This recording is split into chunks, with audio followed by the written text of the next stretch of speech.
So good morning, everyone, and good afternoon to our friends in India. Thank you for joining our information session on opportunities for collaboration in R&D and pilots with Anand Group India. My name is Sarah Rosenberg. I am the director of the India, Middle East and Africa desk in the Israel Innovation Authority. I assume everyone here already knows about the Israel Innovation Authority, but for those who might not, the Innovation Authority is the public agency in charge of planning and executing Israel's innovation policy. As part of our international collaboration activities, we promote and support collaboration in innovation between Israeli companies and leading multinationals across the globe, such as Anand Group, who is with us today.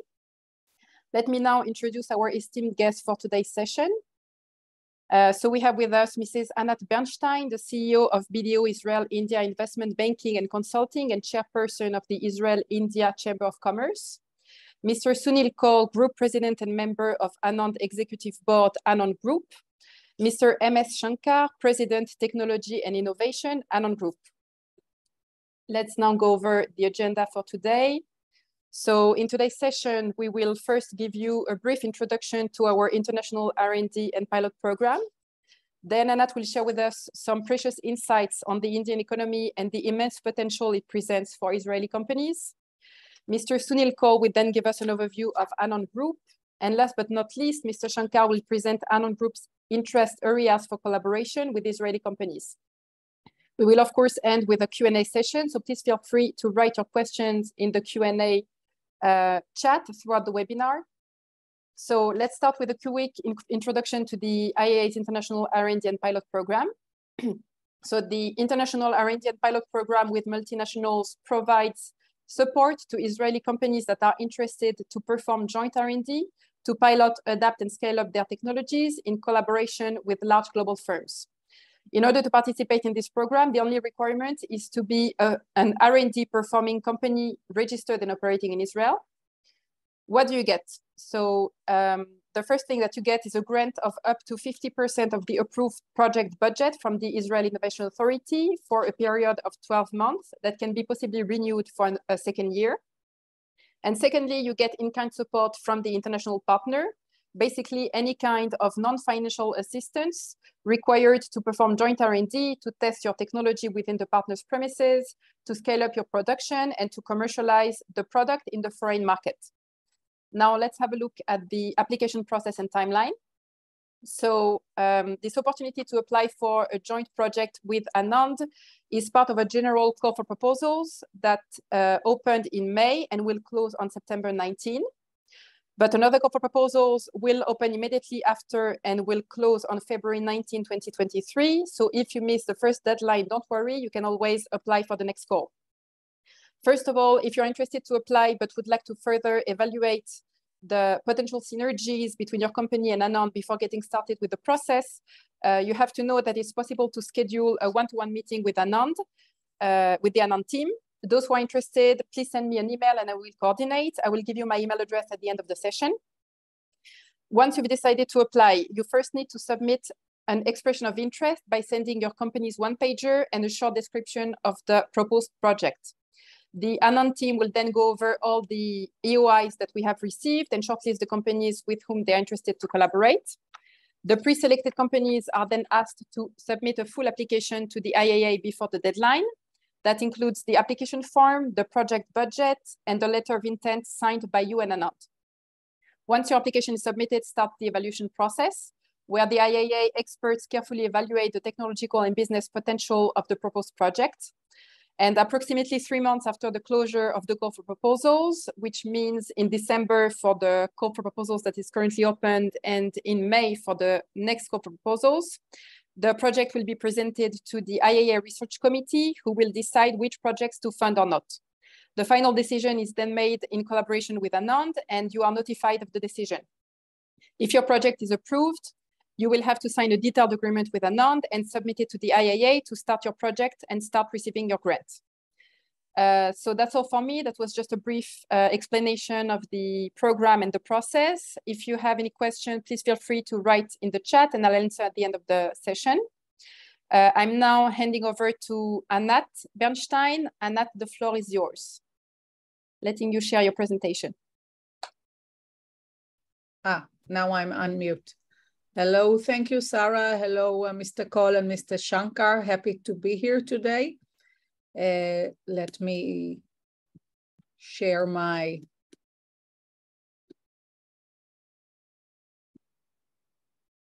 okay.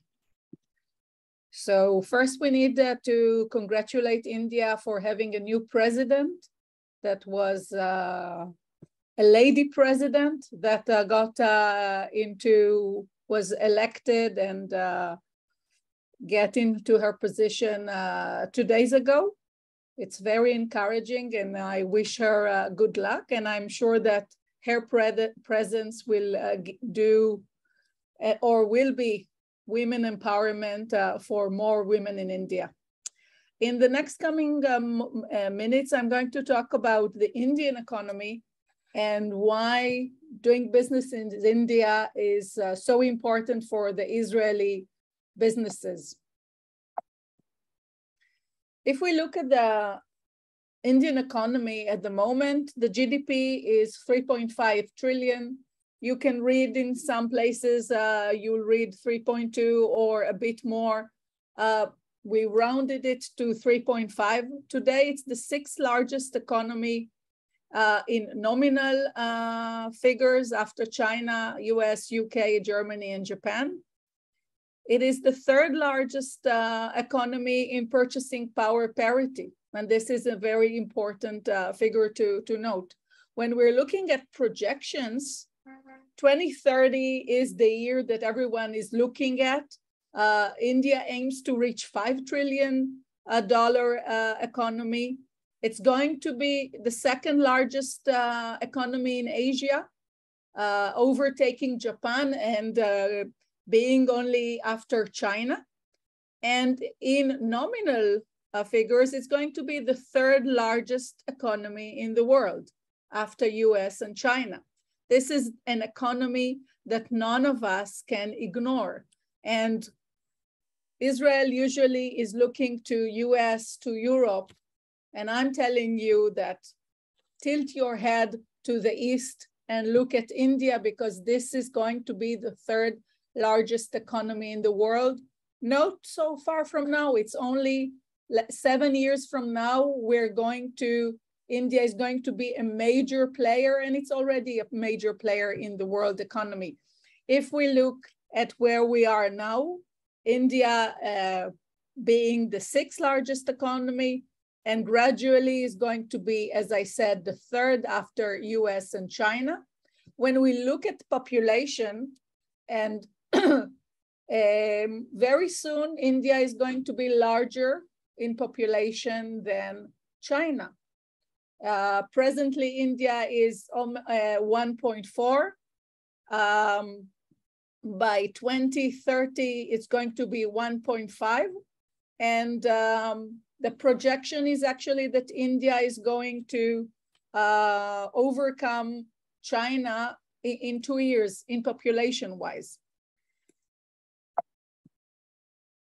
When we're looking at GDP growth, India today is the largest growing or the fastest growing economy for 2022. India is going to have a growth of 8.2. It depends who you ask. If you're asking India, the growth will be higher. If you were asking international agencies like IMF and World Bank, it will be lower, but it's going to be in the range of 8%. And if we are looking at this list of companies, and we are used to look at the BRIC company, like Brazil, Russia, India, and China, see where Russia is, see where Brazil is, see where China is, and India is the leading, the fastest growing economy in the BRICS countries, very encouraging for Indian economy. And we want to be with the winners, as we say. The rupee was something to look at this week. This week, the rupee reached 80 to the dollar. And we used to calculate the rupee on the 75 for the past 1 year. It touched the 80, which means that it's now going to fluctuate around the 80 in the upcoming weeks. Again, psychology plays a role, and rupee likes to be on a certain point. So I guess in the next, let's say 6 months, the rupee will fluctuate around the 79, 80, hoping that it will not go beyond 80. You know, it depends who you ask. If you are Indian, if you are exporter, importer, for each of us has to make a decision. What does it mean, a rupee that is depreciating against the dollar? Of course, it impacts us. If we sell in rupees, we get less dollars. If we sell in dollars, and so on. When we're looking at what are the drivers, and again, we're looking at year 2030, a big driver is the digital economy and the young economy. Today, half of the population is below the age of 28. This is significant consumer base, but also digital economy, young population that the first thing that they use is the mobile. The first thing that they do, the commerce that they do buy is e-commerce. The households will be young millennial souls. Let me show you how it looks further. 1.4 billion internet users, 1.2 smartphone users, 90 million new households which are headed by millennials. It will change the way that the economy moves, more e-commerce, more mobile-based application, more digital usage.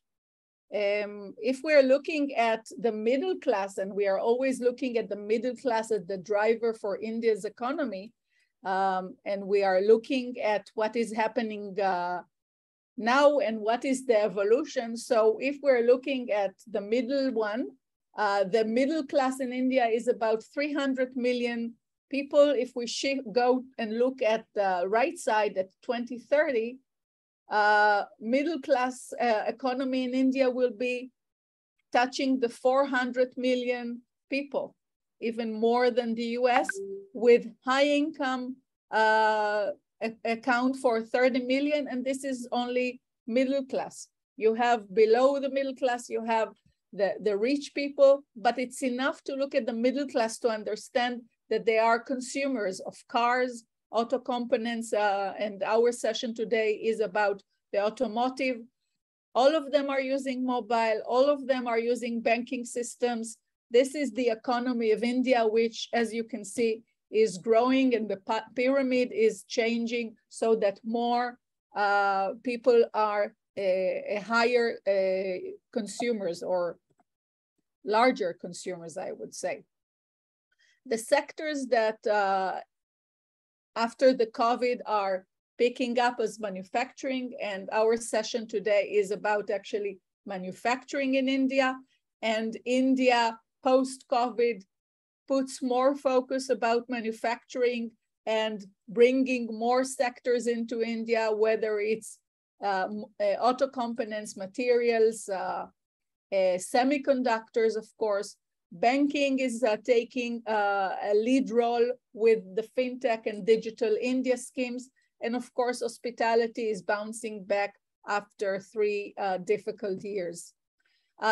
One slide that I always like to show and to give us perspective, that India grows every year by 2 Israels, okay? We always think that we are the center of the world. We are only 9 million, India is 1.4 billion. And with the growth of India, India grows by 2 Israels. This is the kind of economy that you want to be in. Israel is not enough for us because, of course, all of us go to US and Europe, but just understand the size and magnitude of India. This is kind of in a nutshell, Indian economy. This is the economy that all of us want to be in. And this session today is actually pointing to India and seeing the opportunities, in this case with the Anand Group. Thank you, Sarah, and I'm handing it back to you. Thank you so much, Anand, for these fascinating insights on the Indian economy. Before I hand over to Sunil, we would like to share with you 2 short videos about Anand Group. So let me share the first one.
Now showing you the second one.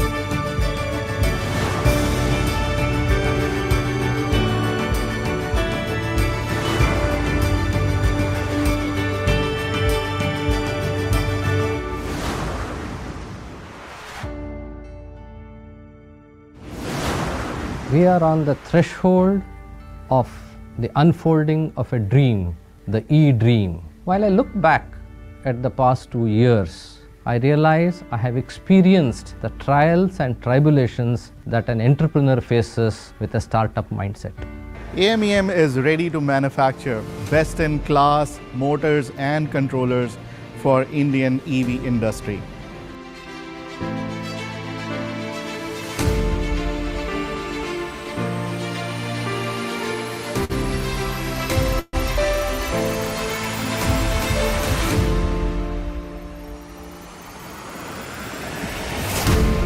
We are proud to have very young and energetic team which has shown phenomenal speed during the pandemic times.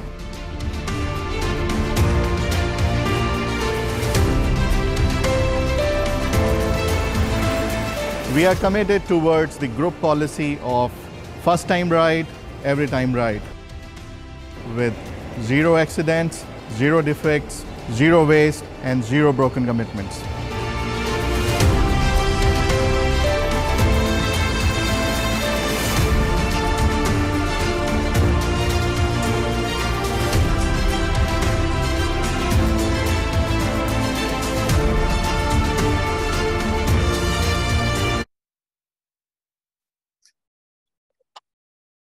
Looking for a free project? Okay, now going back to our presentation.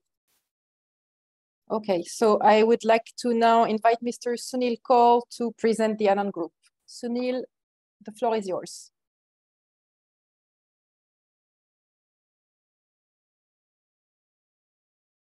Yeah, Shalom. I hope I pronounced it well.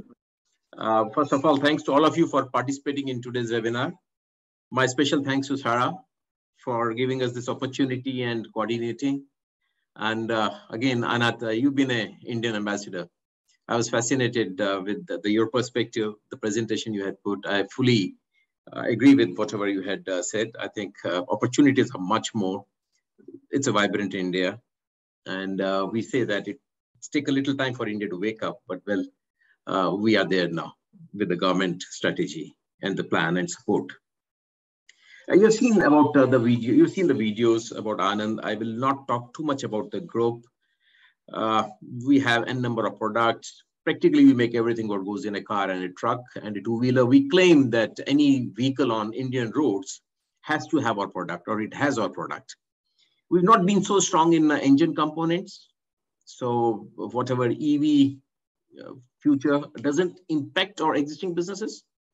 But obviously, we are hungry for the growth. And we are so well connected with the customers. And our reputation in the market is so good that the customer wants us. Customer wants us in EV segment also. We are the largest tier 1 suppliers to automotive OEMs in India for passenger cars, for commercial vehicles, for 2-3 wheelers. And if you look at the different companies, they are all different legal entities. So any new company which gets into formation is a different legal entity. So it doesn't conflict with our existing entities. We have companies in form of joint venture partners where both have invested together in form of equity. We have companies where we only get a technical license from partners. It's only a license fee. And we also, as I said, you saw the flagship company, Gerbil, which is a listed company, which is majority with Anand Group. And if you look at the activities, these companies are engaged in developing the product for Indian market. So there was a question about IP. What we do, we get the advanced engineering, the technology from our partners, but well, you know, India is different. It's not Europe, it's not US. So the technologies cannot be fitted into Indian market as such. So we are good at application engineering. All our companies have engineering team. The IP stays with the partners and they give us the right to use the IP, and we convert that to application engineering. We pick the market, and any new IP generated goes with the technology leader. If you look at our genesis, someone has to ask what we've been there for 70 now, around 60 years. Our genesis, we are 1.5 billion. As I said, practically number 2 after Bosch in India as a tier 1. We believe in partnership. I think our strength is partnership. When you say partnership with, well, people, those could be your business affiliates. We hardly remember having divorced any of our partner in the last many years. So if we join hands, we say, well, it's relationship forever. It doesn't have any time limit. We have a partnership with our esteemed customers, very good relationship with our customers in India. Suppliers, we have a very strong connect with our suppliers. We do monitor our suppliers pretty well because tier 2 and tier 3 in India are a little bit of challenge. They need a lot of support. And last but not the least, the employees. Most of our companies you saw in the presentation are also best place to work because our philosophy is that business is 90% people. That's what we believe. Our next focus is on governance. With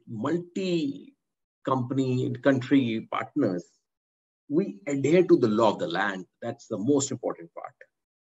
We focus on ethical practices and manage diversity, which is very key for a country like India, or otherwise also diversity is the key for us. We focus on sustainability and we provide safe place to work for all our people who get into our factory. That's very key for us. If I have to say third point, well, we excel in manufacturing and supply chain is the key point of manufacturing. So supply chain is our strength. And as I mentioned, application engineering is the key for us. And let me tell all of you that our focus has been Indian market. In the last 60 years, we have not set up any plant outside India.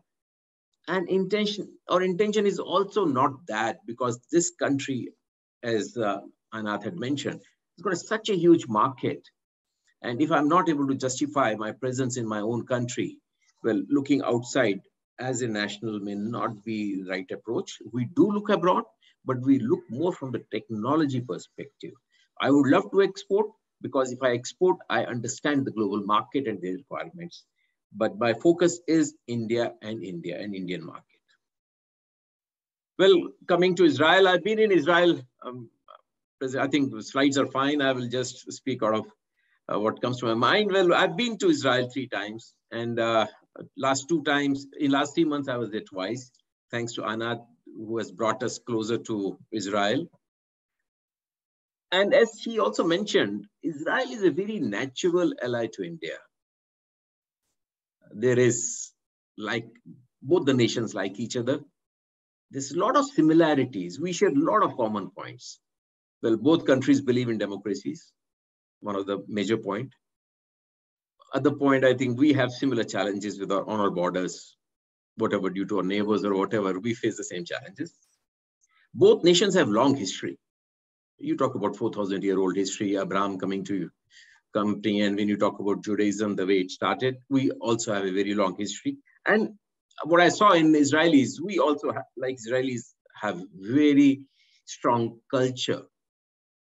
And well, both the nations, above all, have ambition to grow. This objective brings both nations together, I think, because our ambitions are same. And we are here to collaborate with you for meeting our joint aspirations. And my observation while I was in Israel, I always felt Israel is a land of innovation. I've been amazed to see the focus on innovation by entrepreneurs like you, by academia, and above all by the government and innovation authority. Nowhere else. I travel a lot. In fact, I'm mainly traveling to US or UK or Europe. But I have not seen the culture of innovation, what you have in Israel, anywhere else in the world. I think you are phenomenal in that, and your strategies are so well placed, how you want to position your country going forward with small population. And on the other hand, when you look at India, I think Anand mentioned 1.39 billion people, we will soon overtake China. In India, we keep asking, well, is it good or is it bad? But that's how you look at it. 67% of population in India is between 15 and 64. That is the market. You can imagine 67% people out of 1.4 billion between 15 and 64, they are the consumers. We are the 6th largest GDP, which I think Anand missed. We're the 4th largest car manufacturer in the world. We just beat Germany. Germany is behind us. And average age of Indian is 28.4 years, whereas China is 38.4 years. China is 10 years older than us. This ensures that we have the workforce. We have enough people to deliver. So we will be the country will be the main manufacturing hub for future. And Indian government has a very special focus on Make in India. They are subsidizing, they're giving a lot of incentives to the companies where we can create a substitute to imports and helping develop a brand India. And we want to be alternate to China very soon. We need to rather go ahead of China in next coming years. So that's why I said, well, we are a natural ally. I don't think someone else has to come and explain us that why we want to work together. We are natural ally. Your strengths, innovation, advanced engineering, or focus, manufacturing, supply chain, application engineering. Well, this is together, we can participate in this market and fulfill our joint dreams. And I've been, as I said, I've been traveling. I was in US, I was in Canada, Europe, and also in UK in last 4 weeks. The fear of market going down, I could see in those nations. Inflation, 9-10% inflation, and hue and cry. And when I come back to India, I see nothing of that sort. There is no fear in the market of market getting down. Consumerism is at the best. Demands are fantastic. Well, we have inflation 8%. That's normal. We always had 8% inflation. So I think we managed last few years so well that we are at the same level of inflation where we've been for the years, whereas the countries who used to 2% inflation are at 10% inflation, and there's a lot of fear. But well, in a country like India with a huge market, I don't see any risk. So this is what India can provide to all of you. And I'm personally, and Shankar, we've been there a number of times. We personally are so much attached to Israeli culture. The approach, I think that we would love to look at our future along with Israeli companies and work together. Thanks a lot. Thanks, Sarah and Anand, giving us this opportunity. Thank you so much. Thank you, Sunil. Yes, now I'd like to invite Mr. Shankar, who will tell us more about Anand's interest areas and challenges. Shankar, the floor is yours.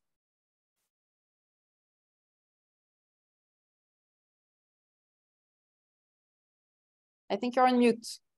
Yeah. Thank you, Sarah. Again, a lot of thanks to our friend, Mrs. Anand Bernstein. Thank you, Mr. Kaul, for having led this journey in Anand, created a dream. And I have been a privileged partner in this future mobility group, which just consists of around 2 or 3 people. And as Mr. Kaul was saying, that we are there to help technologists around the world come to India and create a product for India. So we are very good at application engineering. We understand the customer. And what I'm going to share with you is the areas in which we have started working and the areas in which we are very keen to find new technologies, innovation. And in India, we use a word of reverse innovation, means we want to bring technologies from overseas, demonstrate the technology in the Indian context, develop a new product, and make that product so frugal and attractive economically so that we take it back to the world and possibly in that address the fear of inflation. So that is the overall dream we have. So let me go through quickly the slides that we have where I'm talking about technologies. This is how we see in Anand the ecosystem for electric vehicles. You see an OEM who now is moving away outward in the loop towards an integrator who virtually builds the vehicle for them. And then we have the auto component guys, which is people like Anand. So from auto component guys, we want to become integrators. The OEMs trust us as a preferred source. If what you see within the red circle is the automotive itself, in future mobility, we are also wanting to go beyond the automotive into making the EV infra or EV ecosystem support that. So we talk of chargers, we talk of green energy, so on and so forth. Next, please. Okay, so we would like to identify companies working on technologies, and we are here using the acronym of ACES, autonomous, connected, and electric vehicle. So in autonomous, we are looking at digital-based electronic control modules and including telematics, which are primarily artificial intelligence and machine learning based. In Anand, we have got a very unique program that every company, each of the 620 companies is putting its best engineers through a qualification on artificial intelligence and machine learning in university. It is a fully paid program run by Excellence in Manufacturing Division of Anand. In connected, we are looking at communication devices and telematics for all 3 types of vehicles, 2-wheelers, 3-wheelers, 4-wheelers. Electric vehicle, we look at the electric drive system, and that was where we have demonstrated to India, the customers and our suppliers, that we are very strongly into electric vehicle. The engine has been replaced by the electric motor. So that was the first company that we gave birth to. And in a record time of 10 months, 26th January 2021, we got a board approval to spend a few $1 million. And on 7th October, a date Mr. Kaul and I fixed as early as around 29th or 30th of January 2021, we executed the inauguration of the factory on the day we had set 10 months ago. So 10 months of conceptualizing, A sample building and design validation, B sample building and product validation. And the first few equipments that we bought were a full-fledged dynamometer test rig. So we want to understand our product fully before we can launch it. So that is how we work. We are all engineers at heart. Both Mr. Kaul and I come from an R&D background. Transmission, we want to eliminate the gears. We have found a company. We were scared for the first 2 years to get into battery, but now we are very, very upbeat. And I will share you in my last slide what Mr. Kaul is driving and what we are investing in. Battery is going to be a big player for Anand. And when I say battery, it is cells, it is intelligent battery management system, and it is the battery pack. So all three will be addressed by Anand EV Solutions, an independent new company coming up. We are not leaving the electric vehicle to batteries. We also want to get into fuel cell engines. Some of our partners are already into it, but we are looking at next technologies. And as I said earlier, EV ecosystem, whether it's energy storage system, chargers, charging guns, sockets, cables of various natures. ESS could be cells, could be non-cells also, mechanical. So this is our focus. The next slide on is something beyond automotive. So we have replaced the word automotive in the words of Mr. Kaul and myself. We call it as transportation. That's why we are keen for drones. India has got one of the largest green, well-irrigated masses of land. So we are focused on agriculture. India has one of the largest coastlines. So we are interested in coast guard surveillance, remote area delivery. How to do it? We have to build concepts. Drones have come into India, but they are very, very low tech. And we are looking at artificial intelligence and machine learning to be deployed. Can we do something about urban traffic management in congested areas? Any solutions? Because we need to go beyond the automobile here. Aerospace and defense, and anything that you as innovators even relevant to India. We learned a term at the University of Tel Aviv from their president, and that was, in Israel, we think with intensity. So that intensity we want to leverage. Thinking intensivity multiplied by execution intensity is what I call as innovation. So we are there to execute with great intensity, project management. And for your information, the AMEM project was executed on time only for one reason: 992 lines of project management, each line saying when the activity will start, when the activity will end. That is the type of micro control we believe in managing new companies. Next.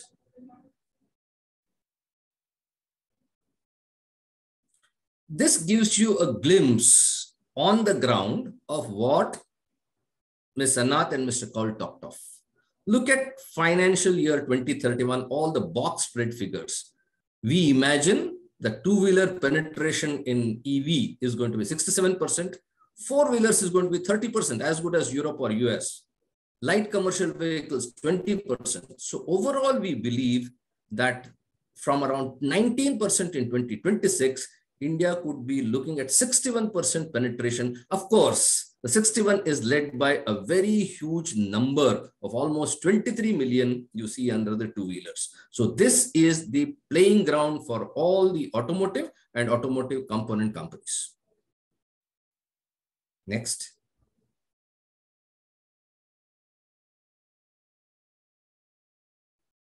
Well, I need to show you for your belief what is going on under the guidance of Mr. Sunil Kaul, who as an executive, Anand executive board member, is the chief sponsor for the projects to convince the promoters and get money. So in 2021, we started in a rented building. We started AMEM to manufacture two-wheelers and three-wheeler motors in the range of 800 watts to 8 kilowatts. For the first time, Anand merged a small electronics-oriented company, experts in semiconductors and embedded systems, to design and develop chargers, HMI control. Reason is, the moment we showcased a motor, the customer is saying, why don't you do everything around the motor, including the battery pack? So that is the pull we have from the customer. We are in the process of setting up an electronic manufacturing unit with SMT lines and including the PCBAs into electronic control units. We are working on energy storage system, and we are setting up an organization for Anand EV Solutions, which is focusing on prototyping all type of electronics under autonomous, connected vehicles, electric vehicles. In 2023, The land of 30 acres, which is being bought this year in the National Capital Region, we will be constructing a large factory over 100,000 square feet. The small factory will get occupied with battery pack for two-wheelers and three-wheelers. It will have capability to do lithium NMC and lithium ferrous phosphate, and we are looking at partners in this area. Do we have a partner for battery packs? Yes, I am having a choice today of 3 to 4 companies, and we need to look at the future and tie up on this. Transmission, we have got a disruptive transmission without gears, without chains, without belts. From around 78%, we are up to 96%, increasing the fuel efficiency by 11 to 16%. Lastly, but not the least, is Anand Mando Electric Mobility. On the strength we have of two-wheelers and three-wheelers, we are getting into four-wheeler motors. The work is on with an independent team of the AMEM, which are working on 50 kilowatt to 215 kilowatt motors, all PMSM, and we want to challenge, can we eliminate the magnets? So these are the type of technologies we are looking for from Israel, and we believe there would be somebody in Israel who is working on this. Next comes in 2024 to 2025.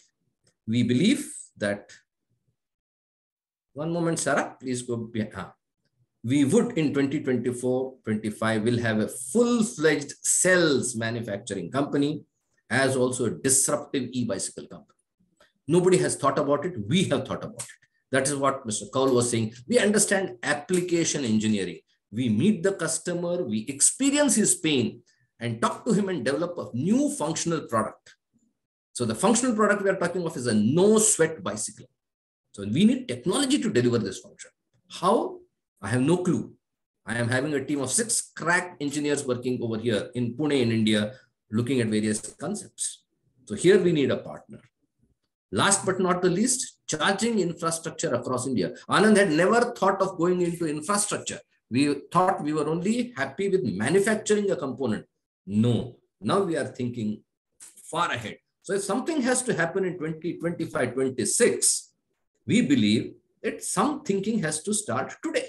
We have to start looking at partners, and between Mr. Kaul, myself, and friends in Israel, whether it is Sarah or Anand, we are going around meeting people already. There have already been 4 visits so far, and it's exciting, believe me. And we would like to work with so many of you. And I see almost 29 participants over there. And again, thank you very much, Mrs. Anand Bernstein. Thank you, Sarah. Thank you, Mr. Kaul, for giving me the opportunity to share our dream and our roadmap. We welcome any thoughts from you, and I think we are excited. Thank you. Thank you so much, Mr. Shankar, for this exciting presentation. I think now we will move to the Q&A. Wait, sorry, going back. Okay, so I see a few questions already answered, right? We still can. If you want, we can still verbally answer. Okay, that. so maybe just for the benefit of everyone. So the first question was about IP rights. Will the company's IP be shared with Anand? So I'll just maybe say a few words about our stand at the Israel Innovation Authority, and maybe Sunil afterwards you can say a few words about that, although you already commented earlier. Again, in this program, you have 2 options, basically, either to apply for a joint R&D collaboration with Anand, or to apply for a pilot project with Anand, where basically you already developed a technology that you want to test in collaboration with Anand Group. In case you're going for the joint R&D program and you want to develop together a new product or technology, usually what happens is that there would be a shared IP being created in the process. In case you're going for the pilot, that means you already developed your own technology. That means you already have an IP, and that IP stays yours. So that's usually how it works on our side. Sunil, you maybe want to say a few words? No, I fully endorse what you said.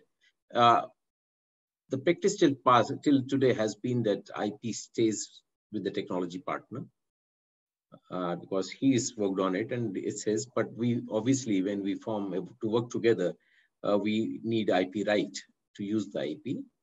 And whatever IPs are generated in the JV, so we again give full right to the partner to use it wherever they want globally. We don't have any basis of charging it. So going forward, as we said, we are developing engineering team. So what shape it takes 5 years, 10 years later, well, one has to watch. But today, whatever in present circumstances we sign with a company which brings technology, IP remains with them, not with us. Thank you. So next question, is autonomy picking up in India AV space? Is it part of the Anand strategy? I didn't understand. Are we talking about autonomous? And I think so. Autonomous vehicles. Yeah. The autonomous is a big thing. I think we talk about L1, L2, L3, L4, L5. And I think countries are struggling, advanced countries are struggling L4, L5. But well, if you look at India, safety is the key. And if you talk about ADAS, L2, 2.5, I think that's what the requirement is today in the market. We may go to L3 level in next 4 to 5 years. I do not see L5 getting into India so soon because of the infrastructural challenges. But yes, L2.5 to L3, there's a big need in the market. All the new cars which are getting launched, they have L2.5 right now. Because of the safety, all those things become very, very important. But full autonomous, in some areas, well, it may be required, but in general, what you see on the roads, I don't think, I don't see that as a future in next 5 years coming. Okay, thanks. Next question, I think, was already answered by Shankar's presentation, but anyway, is collaboration in UAV drones fields interesting for Anand? I will just tell, well, Shankar had answered, but the timeline Shankar mentioned, these are not something which have been casted and that they can't change. These are again aspirations or dreams. Well, they can get preponed, they can be done much early, they may get a little late. Well, we are there looking at drones, but well, application of those drones specifically for Indian market has to be seen because this market is different. It's not a standard European or US market, but India has grown a lot in drone. So, well, we are looking at it. Till now, you look at, we didn't have that as a top priority. We are setting up a small team to understand the market so that we understand the application. But yes, we are keen to work along with the Israeli companies on drones. Thanks a lot. Any more questions from the audience? Does Anand have interest in communication solutions, especially satellite communications? Shankar, would like to answer? Okay, satellite has not been a part of Anand, space has not been a part of Anand's requirement till date, primarily because we believe in supplying a component which can be controlled, intelligent component. So at this point in time, as Mr. Kaul was saying, we do not have any focus on satellites. However, learning from the exercise or the initiative into the motors, motor is a controlling entity. It does something to the entire overall vehicle. So if satellite is a vehicle, we are also looking at, we are imagining, can we do motors for space? Can we do motors for marine, for non-automotive? So anything that comes along with a product which can be controlled by communication, there is, I don't think we are going to say no, we will definitely evaluate it. Our team is strong, so we know where to look and how to look, and we are well connected across organizations, both in the private sector as well as in the public sector. We can explore. So exploration is primary to us, to this team that you are seeing, Mr. Kaul and Shankar over here. We are responsible for exploration, evolve concepts, and then recommend whether to invest or not. So, okay. Do you want to add anything, Mr. Kaul, on that? No, I think that's fine. Sarah, there are 3 questions in dismissed category, if you can pick those up. I think those are not really relevant to today's discussion. That's why they are there. Okay. Yes. Any more questions from the audience? Last chance before we finish. No, apparently not. Okay. So thank you everyone for your participation. I remind you that the deadline for the current call for proposals is on September 19. We are opening a next call for proposals immediately after that. Deadline in February. If you have any question, my email is here. Shankar also shared his personal email. Feel free to reach out to us if you have any questions. Thank you all. Thank you to our panelists for joining us today. Wish you all a great day and hope to hear from you soon. And nice weekend to all of you. Nice weekend. Thank you. Bye. Thank you. Thank you so much. Bye-bye.